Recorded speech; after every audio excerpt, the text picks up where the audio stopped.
Hello my dear friends, welcome to Suman education TV. నేను మీ కర్ణాటి అశోక్ చక్రవర్తి.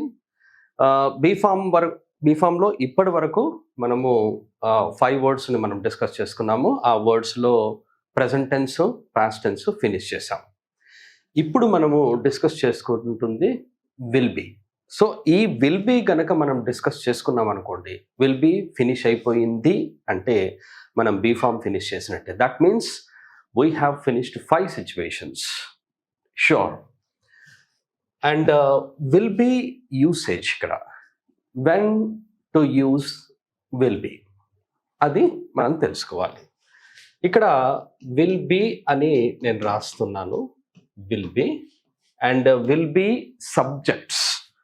I will write here all subjects. All subjects we use. మనం అన్ని subjects will బీతో use చేస్తాం.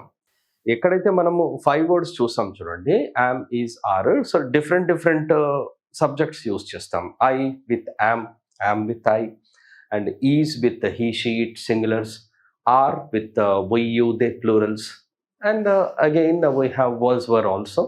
Was with I, he, she, it singulars, and were with we, you, they plurals. ఈ విధంగా ఉంటుంది. మరి will be ఏంటి అంటే, విల్ బీ అన్ని సబ్జెక్ట్స్తో యూజ్ అవుతుంది. ఒకసారి టేబుల్ చూస్తే మీకు తెలుస్తుంది. And will be indicates future tense. Will be indicates future tense. Be ఫామ్లో ఒక్క విల్ బీ మాత్రమే ఉంటుంది. అంటే ఏంటి అంటే, మనము సిచ్యువేషన్స్ గుర్తున్నాయి కదా, 5 సిచ్యువేషన్స్ అని చెప్పాను. Positions, identities, qualities, qualifications, going on actions. అది గుర్తుపెట్టుకోండి. అండ్ అలాగే ఇంకొక విషయం కూడా గుర్తుపెట్టుకోండి, ఏంటంటే మనము యూజ్ చేసేది with be form, I mean subject after be form, and after this be form ఏదైతే బీ ఫామ్ వర్డ్స్ వస్తాయో దాని తర్వాత మనకు నేను చెప్పినవి ఏంటి అంటే, నౌన్ వస్తుంది, అడ్జెక్టివ్ వస్తుంది, ప్రిపోజిషన్ వస్తుంది, V4 వస్తుంది. అంటే యాక్షన్ వర్బ్ ఓన్లీ V4 మాత్రమే వస్తుంది. V3 వచ్చి ప్యాసివ్ వాయిస్లో వస్తుంది. ఇది ఇంకా final. there won't be any changes. ఇక్కడ కూడా సేమ్ విల్ బీ అలాగే ఉంటుందన్నమాట. ఇది ఫ్యూచర్ టెన్స్లో యూజ్ అవుతుంది. ఇప్పుడు మనం సెంటెన్స్ చూసుకుంటున్నట్టయితే, I will be in India next week, next year. I will be in India next week అనొచ్చు, నెక్స్ట్ ఇయర్ అనొచ్చు, నెక్స్ట్ మంత్ అనొచ్చు, ఏమైనా అనొచ్చు. ఇది ఫ్యూచర్ టెన్స్ కాబట్టి. ఓకే, ఇక్కడ చూడండి, కొన్నిసార్లు మనము ఎలా అంటామంటే సింపుల్గా I will be there within a few minutes అంటాం. I will be there within a few minutes అంటే నేను కొంచెం సేపట్లో అక్కడ ఉంటాను అని. అయితే ఈ విల్ బి పక్కన వచ్చింది చూడండి, this is be form and this is preposition. ఇది ఏం తెలుపుతుంది మనకి అంటే, పొజిషన్ తెలుపుతుంది. ఎక్కడ ఉంటాడు అంటే, మనము ఇండియాలో ఉంటాడు అని చెప్తున్నాడు. That means that person is not in India right now. ఈ పర్సన్, ఇప్పుడు నేనే మాట్లాడుతున్నాను అనుకోండి, someone has called me from India and that person asked me, ఎప్పుడు మీరు ఇండియాకు వస్తున్నారు అంటే, I will be in India next year. నేను నెక్స్ట్ ఇయర్ ఇండియాలో ఉంటాను అని. నెక్స్ట్ ఇయర్ నేను ఇండియాలో ఉంటాను అన్నాడు. ఇక్కడ కొంతమంది ఏం చేస్తారంటే, I will be in India in next year అంటారు. My dear friends, in next year అని రాదు. నెక్స్ట్ ఇయర్కి before we should not use any preposition here. In రాదు, డైరెక్ట్గా మనం చెప్పేసేయాలి. ఫర్ ఎగ్జాంపుల్, ఇప్పుడు దిస్ ఇయర్ అని ఉందనుకోండి, దిస్ ఇయర్కి కూడా ఇన్ రాదు. I will be in India this year. Okay, అలా వస్తుంది. And I want to make it negative. ఇప్పుడు మనము ఇది పాజిటివ్ సెంటెన్స్ కదా, పాజిటివ్ సెంటెన్స్. ఈ పాజిటివ్ సెంటెన్స్ని I want make it negative. And how to make a negative sentence, పాజిటివ్ని negative ఎలా చేయాలి? ఐ హ్యావ్ టు యాడ్ నాట్ని యాడ్ చేయాలి. ఎక్కడ యాడ్ చేయాలి? After helping verb. And what is helping verb here? Will be. 2 words are considered to be 1 word. ఇక్కడ will be అనేది ఒకటే వర్డ్. ఈ విల్ బీ పక్కన మనము నాట్ రాయాలి అని అనుకుంటాం, కానీ just change, small change here. You have to write I will. Here you have to write not. I will not be in India. I will not be in India next year. Same sentence. For example, one person is talking from India. He is in India and he is saying this sentence అన్నమాట. ఇప్పుడు ఈ సెంటెన్స్ని అతను చెప్తున్నాడు ఏంటంటే ప్రస్తుతానికి I'm in India, right now I'm in India, but I will not be in India next year మాత్రం నేను ఇండియాలో ఉంటాను, నేను ఎక్కడో వేరే దగ్గర ఉంటాను అని అర్థం. ఐ విల్ నాట్ బీ అని వచ్చేది. Just change. What is the change అంటే ఇక్కడ విల్ నాట్ బీ అని రావాలి. Will not be. And see here I will write will not be is equal to won't be. Won't be. Will not బీని మనము won't be అని కూడా అనొచ్చు అనమాట. ఎప్పుడు కూడా విల్కి నాట్ యాడ్ చేస్తే మనము షార్ట్లో అంటాం కదా, ఇప్పుడు డూ నాట్ అన్నాం, డోంట్ అంటాం ఎక్కువగా. Do not, don't, I don't know అంటాం. అలాగే డస్ నాట్ అని ఉంది, హీ డజంట్ అంటాం. హీ డస్ నాట్ అనే వర్డ్ని హీ డజంట్ అంటాం. అలాగే I can not, I can't అంటాం. I can't. డిడ్ నాట్ అనే వర్డ్ ఉంది, I didn't, they didn't, she didn't అంటాం. షార్ట్లో అన్నట్టుగా ఇది కూడా విల్ నాట్ని ఎలా మనం గుర్తుపెట్టుకోవచ్చు అంటే వోంట్ బీ అని అనవచ్చు అనమాట.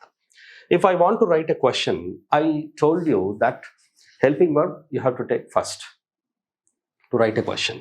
హెల్పింగ్ వర్బ్ ఏది? Will be. మరి విల్ బీని ఫస్ట్ రాద్దామా అంటే only you have to take will. విల్ని మాత్రమే రాయాలి. Then after that you have to write subject. Will I be? Will I be in India? Will I be in India next year? Will I be in India next year? This is HV question. నేనేం చెప్పాను అంటే HV question is nothing but yes or no question. Will I be in India next year అంటే next year నేను ఇండియాలో ఉంటానా అని చెప్పి question అనమాట. దెన్ సేమ్ క్వశ్చన్ అది అలాగే ఉంటుంది. మీరు WH వర్డ్ని యాడ్ చేయాలి. Why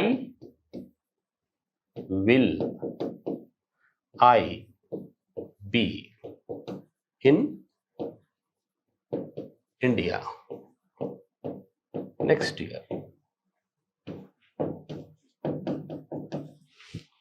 why will I be in India next year? నేను నెక్స్ట్ ఇయర్ ఇండియాలో ఎందుకుంటాను అని.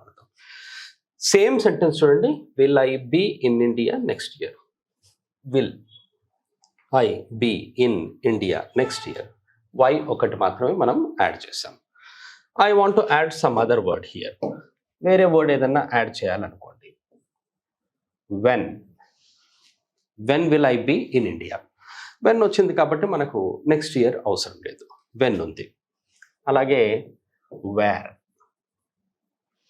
వేర్ ఉందనుకోండి. Where will I be.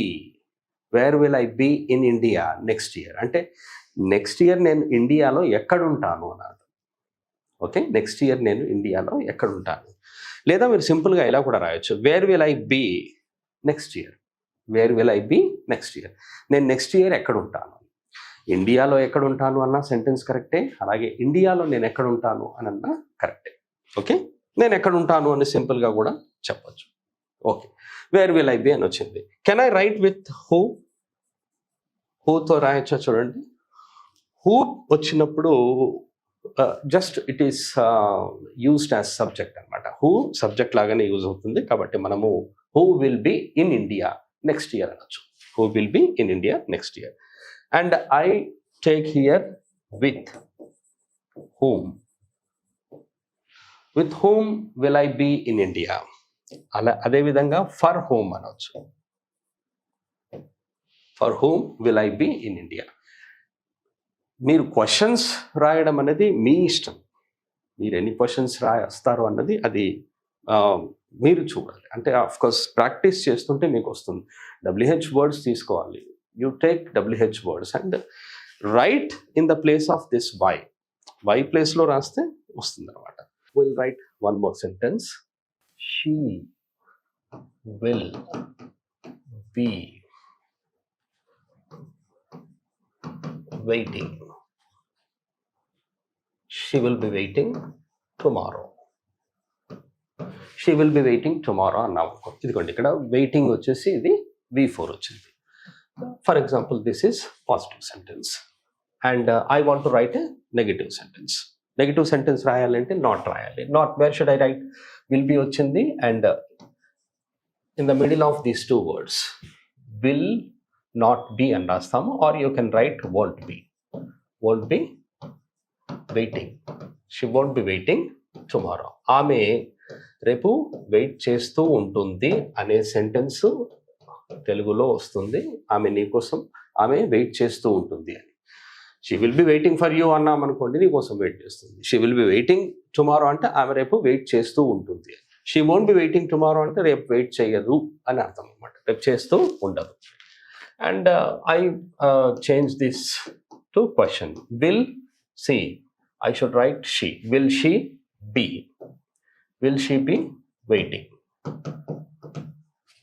Waiting tomorrow. Will she be waiting tomorrow? And this is helping verb question. And WH question చూద్దాం చూడండి. Where will she be waiting tomorrow? Where will she be waiting tomorrow? This is WH question. And I write some other words here. Why? Why will she be waiting here? Waiting tomorrow. When? At what time? See, at what time? At what time? Okay. What for? What for? And if I write this who అని రాసాను అనుకోండి, who రాస్తే మనం షీని తీసేయాలి. Who will be waiting? See, I remove this. Who will be waiting tomorrow? రేపు ఎవరు wait చేస్తూ ఉంటారు అని అర్థం. ఇక్కడ చూడండి, నౌన్, అడ్జెక్టివ్, ప్రిపోజిషన్, V4 అన్నాను. ఇక్కడ V4తో రాసాము. అలాగే మీరు రాస్తే నౌన్తో రాయాలి లేదా అడ్జెక్టివ్తో రాయాలి. మనం ప్రిపోజిషన్ V4తో సెంటెన్స్ రాసాం. రైట్? ఓకే, ఈ 2 ఎగ్జాంపుల్స్ ఉన్నాయి. ఎందుకంటే విల్ బీ అనేది ఎక్కువగా యూజ్ ఉండదు అని చెప్పాను నేను. Very rare case. If you see this, she will be waiting tomorrow అనేది ఎక్కడ వస్తుంది అంటే ఇది ఫ్యూచర్ కంటిన్యూస్ టెన్స్లో వస్తుంది. And always be form words are used in continuous tense అనుకోండి. Be form words help us to make continuous sentences. Continuous sentences చేయడానికి మాత్రమే బీ ఫార్మ్ యూజ్ అవుతుంది అనమాట, హెల్ప్ చేస్తుంది మనకి. So the next video, just watch this next video. I'll give you a conversation on this. Conversation ఇచ్చేస్తాను, ఎందుకంటే conversation అనేది చాలా ఇంపార్టెంట్. క్వశ్చన్స్ ఉంటాయి, ఆన్సర్స్ ఉంటాయి, అలాగే పాజిటివ్ ఉంటుంది, నెగిటివ్ ఉంటుంది. మనకి ఆన్సర్స్ వచ్చి 2, క్వశ్చన్స్ వచ్చేసి 2. ఆ 2 క్వశ్చన్స్ 2 ఆన్సర్స్ కూడా కాన్వర్జేషన్లో ఉంటాయి. అండ్ ప్రాక్టీస్ చేయడం అనేది మీరు చేయాలి. Okay, right. Will meet in the next session. Thank you very much. Have a nice time and have a nice learning.